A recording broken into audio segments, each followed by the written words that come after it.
Eles começaram como monges humildes, jurando pobreza, castidade e obediência. Mas em poucas décadas, tornaram-se uma das ordens mais poderosas da história, acumulando fortunas, controlando fortalezas e até influenciando reis e papas.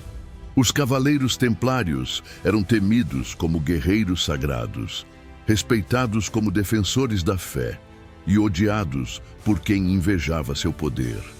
Mas como uma irmandade religiosa se tornou uma força militar e financeira tão poderosa, a ponto de ser destruída em um dos maiores escândalos da Idade Média?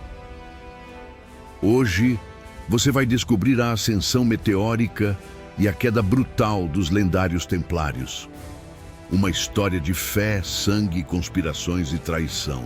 Fica comigo até o fim, porque essa história é mais real e chocante do que qualquer teoria da conspiração.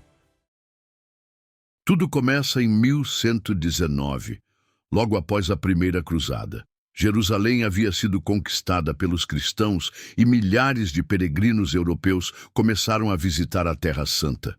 Mas as estradas estavam cheias de perigos, ladrões, tribos hostis e desertos implacáveis. Foi então que um pequeno grupo de cavaleiros, liderado por Hugues de Payens, fez um voto diante do rei de Jerusalém: proteger os peregrinos em nome da fé cristã. Eles se instalaram no que havia sido o antigo Templo de Salomão, e foi daí que veio o nome: Pobres Cavaleiros de Cristo e do Templo de Salomão, ou simplesmente Templários.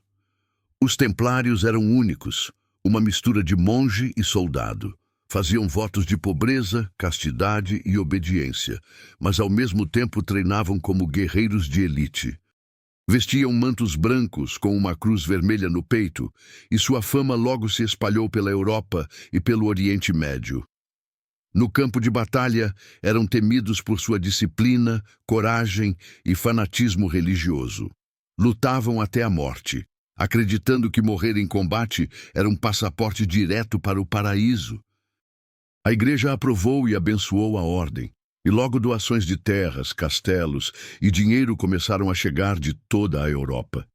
Em pouco tempo, os templários não eram mais apenas protetores de peregrinos, mas sim os senhores de um império transcontinental.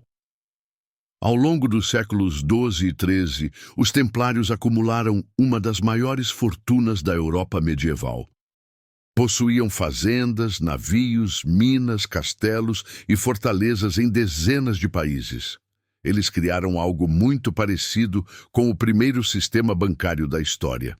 Peregrinos podiam depositar dinheiro em Paris e sacar em Jerusalém com um código secreto. Os reis começaram a usá-los como banqueiros. Papas lhes davam privilégios. Nenhum governo podia controlar os templários. Eles respondiam apenas ao Papa. E isso começou a incomodar muita gente. No século XIV, a situação havia mudado drasticamente. Os muçulmanos haviam retomado Jerusalém, os cruzados haviam sido expulsos do Oriente Médio e os templários, embora ainda riquíssimos, haviam perdido sua razão original de existir. Mas não perderam o poder, e isso começou a incomodar os poderosos da Europa. Entre eles estava Felipe IV da França, um rei autoritário, ambicioso e extremamente endividado com os próprios templários. Felipe viu uma oportunidade: destruir a ordem e tomar seus bens para si. Em segredo, ele preparou um golpe frio e calculado. Na sexta-feira, 13 de outubro de 1307, data que muitos acreditam ser a origem do mito da Sexta-feira 13, o rei ordenou a prisão simultânea de todos os templários da França. Eles foram capturados ao amanhecer sem aviso, sob acusações pesadíssimas: heresia, idolatria, bruxaria, sodomia e conspiração contra a igreja. Foi uma jogada de mestre político. Felipe sabia que precisava do apoio do Papa para legitimar o ataque. Então pressionou o então Papa Clemente V, que era francês, e havia transferido a sede da igreja para Avignon, onde ficava sob influência direta do rei. A Inquisição entrou em cena.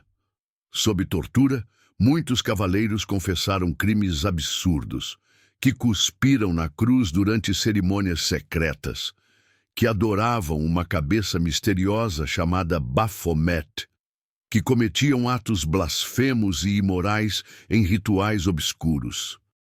Essas confissões, obtidas sob dor extrema, foram usadas para condenar toda a ordem. O Papa, pressionado, dissolveu oficialmente os Templários em 1312, no Concílio de Viena. Alguns membros foram absorvidos por outras ordens, como os Hospitalários. Mas os líderes mais importantes, esses não escaparam. Em 1314, os dois principais templários ainda vivos, Jacques de Molay, grão-mestre da ordem, e Geoffroy de Charnay, comandante da Normandia, foram condenados à morte por se recusarem a confirmar as confissões feitas sob tortura. Foram queimados vivos em uma ilha no rio Sena, em Paris. E foi ali, diante das chamas, que Jacques de Molay, segundo a lenda, lançou uma maldição. Papa Clemente, Rei Felipe, dentro de um ano eu vos convoco ao Tribunal de Deus. Coincidência ou não, Clemente V morreu em um mês, Felipe IV poucos meses depois, e o filho de Felipe, que herdou o trono, morreu jovem. A dinastia capetiana, até então poderosa, desmoronaria nos anos seguintes. Com o fim oficial da ordem, os bens templários foram, em teoria, transferidos para os hospitalários. Mas, na prática, muitos reinos, especialmente França, Inglaterra e Portugal, confiscaram as riquezas templárias. Em Portugal, por exemplo, o rei Dom Dinis, que era aliado dos templários, criou uma solução criativa, fundou uma nova ordem chamada Ordem de Cristo e transferiu os cavaleiros templários portugueses para lá. Contudo, inclusive os bens.